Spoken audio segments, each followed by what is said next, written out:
Ikaw may naghahanap ng mahiraman ng pera online dyan na nag-aalok ng malaking halaga para sa iyong pang-emergensihan na pangangailangan?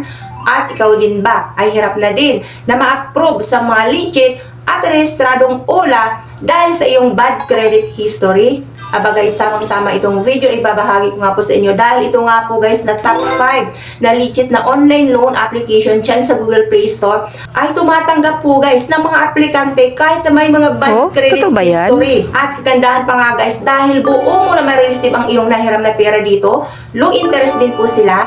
At ikaw din mismo guys ang makakapag-decide kung kailan mo nga ba siya maaaring bayaran. So makakapamili ka nga po dito, it's either na 7 days, 14 days, 30 days, 6 months, at bonus pa nga po guys dahil ikaw din mismo makakapag-decide kung kailan mo nga ba gusto na bayaran ang nahiram mo na pera. Same day process at hindi ka na maghihintay within 24 hours pa para ma-receive mo ang iyong nahiram na pera. Kaya naman guys, kung interested ka na malaman ang buo pa pong detalye at kung ano nga ba yung top 5 na online loan application dyan sa Google Play Store, nasubok ko na rin guys na hiraman ng pera kahit ako nga po guys ay merong bad credit history. Aba guys, kung hindi ka pa dito nakapag-subscribe sa aking YouTube channel, please consider to subscribe na muna. And click na rin po ang notification bell dyan para naman lagi kang updated sa mga incoming videos na ina-upload ko dito. So, nakita ko na dito guys sa aking list na bagong-bago na ula dyan sa Google Play Store, ICXL Cash. Available dyan sa Google Play Store. Ay makakahiram ka dito ng pera starting from 2,000 up to 60,000 pesos. So, buo mo siya guys na marireceive. Low interest din po sila. At ang pagbabayad mo nga po dito guys ay every 14 days. Depende po kung magkano po yung amount na i-approve po nila sa iyo at sila na rin po guys ang magbibigay schedule kung kailan mo nga ba siya babayaran.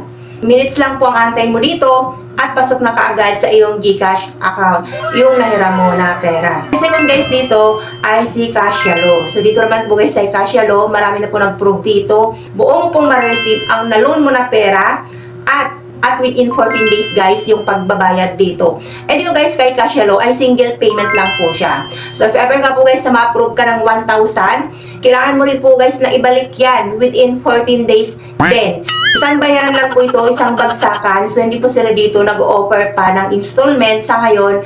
Sa case ko, dahil nga po guys, meron na kagad silang note dito na single payment lamang po yung kanila pong recommended na pagbabayad. Low interest at same day process din. Kagandahan pa dito guys kay Cashalo dahil meron po dito sila ng insurance. So, insured po yung inyo pong pangungutang dito dahil naka-insured po yung inyo pong account sa kanila. And third dito guys ay si Peso House. So, dito naman po guys kay Peso House, sabi ko nga po, kahit ikaw nga po ay merong bad credit history, abay nag-approve po sila dito. At first time ko nga po ito guys na ma-approve dito kay Peso House. At buo ko nga po guys siya na na-receive. Low interest din po siya guys at installment basis po sila dito. So, hinati po nila sa dalawang schedule yung aking pong pagbabayad. So, same day process, hindi mo kailangan maghintay pa kinabukasan para po sa disbursement ng iyong loan amount. So, fourth nga dito guys ay si GCash. So, dito naman po guys kay GCash, J-loan naman po ito. So, within 6 months naman po yung in-offer nila dito na pagbabayad. Monthly mo siya nababayaran with low interest naman. Meron lang po sila dito 3% lamang na processing fee na ibabawas nila doon sa iyong ma-receive na pera. If ever naman na dumating na yung due date mo ng iyong pong pagbabayad dito kay J-loan, so kailangan meron na po kagad naman ang iyong GCash dahil nga po guys nag-auto-deduct po ito si J-loan kapag may laman na iyong GCash at dumating na po yung iyong due date, dinideduct na po kaagad nila yung any amount na laman ng iyong GCash. Kaya nga po guys, kapag dumating na yung due date mo, lagyan nyo na po ng eksaktong amount na pagbabayad para po hindi nyo na po i-process. Sila na po kagad mismo ang magdideduct para ma-less na po doon sa iyo pong utang. And last dito guys, syempre po guys ay si Tala Philippines. So dito naman po guys ay pangmasa na utangan na lahat ay pwede dito. Mapa-unemployed ka man, mapa-student ka man, mapa-farmers ka man, housewife ka, as long as na meron kang isang government valid ID at na-fill-upan mo naman ng tama yung kanila pong application, abay, pasok ka rin po dito kay Tala. So, wala po itong pinipili na applicant.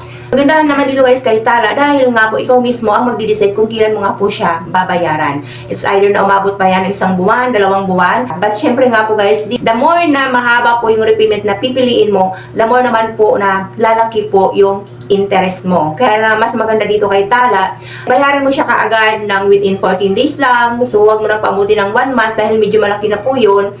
Tapos, after mo na magbayad, reloan ka kaagad. Dahil dito kay Tala guys, nagpapareloan sila kaagad-agad dito. After nyo na nga po na makapag-settle kayo ng iyo pong utang dito. Wala po itong harassment. Reminder lamang po guys kapag malapit na po ang iyo pong due date. So, pinapaalalahan ka na niya dito para po at least alam mo, hindi nga makalimot na meron kang babayaran na utang sa kanila. And the rest nga po guys, so ayan po, ikaw nga po ay merong bad credit history. Ako, sa part ko, pasok ka pa rin po dito sa mga nabanggit ko na 5 pong online loan applications dyan sa Google Play Store. So, available po ito ngayon dyan. Pwede mo itong i-search. If ever nga po na mga ilangan ka ng iyo pong pang-emergencyhan na financial para sa iyong mga anak, para po sa iyong budget, sa araw-araw na daily expenses mo, maaari mo nga po ito guys na malapitan. So, hindi ka dito pahirapan ng iyo pong pag-apply dahil nga po guys, hindi naman po sila dito humihingi ng payslip at hindi mo kailangan employed ka para po makapasa sa kanila pong loan application. As long as na tama naman yung mga informations na binigay mo, nasundan mo hanggang doon sa makatapos ka na mag-fill up dito, antayin mo na lang yung evaluation at malalaman mo rin kaagad kung ma-approve ka ba ora mismo na matapos mo ang iyong application dito. Kaya naman guys, ayan, so tsaga-tsaga lang din sa paghahanap ng mga online loans na legit, na maasahan naman. At kapag dumating naman po yun guys na makakuha tayo ng mga magagandang hiraman ng pera, so ingatan na po natin at wag na po tayong magantay pa na mag-due date or ma-overdue para po guys maiwasan natin yung harassment at yung paulit-ulit na text messages na paalala or reminders nila para po magbayad tayo ng utang. So sabi nga po guys ay borrow responsibly. So kailangan meron kang time management kung kailan magsiset ka na kaagad ng iyong date na kung saan makakaluwag ka para naman at least kapag dumating na yung oras ng bayaran, meron ka na kaagad na ipapangbayad at maaari ko na nga po dito na makapag-reloan. If ever nga po nagugustuhin mo pa rin na utangan yung loan applications na nahiraman mo na ng pera.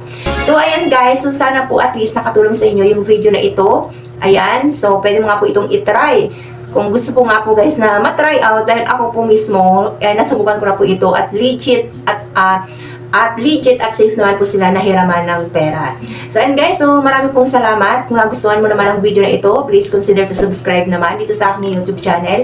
And click mo na rin po ang notification bell dyan para naman lagi kang na-update sa mga utangan moment na kung saan na-approve po ako dito. Nang sa gayon ay nagkaka-idea ka rin at meron ka rin pong advance information regarding sa kung paano nga po sila dito magpahiram ng pera. So and guys, so bye-bye for now na muna. Marami pong salamat for watching. God bless po. Thank you. Bye.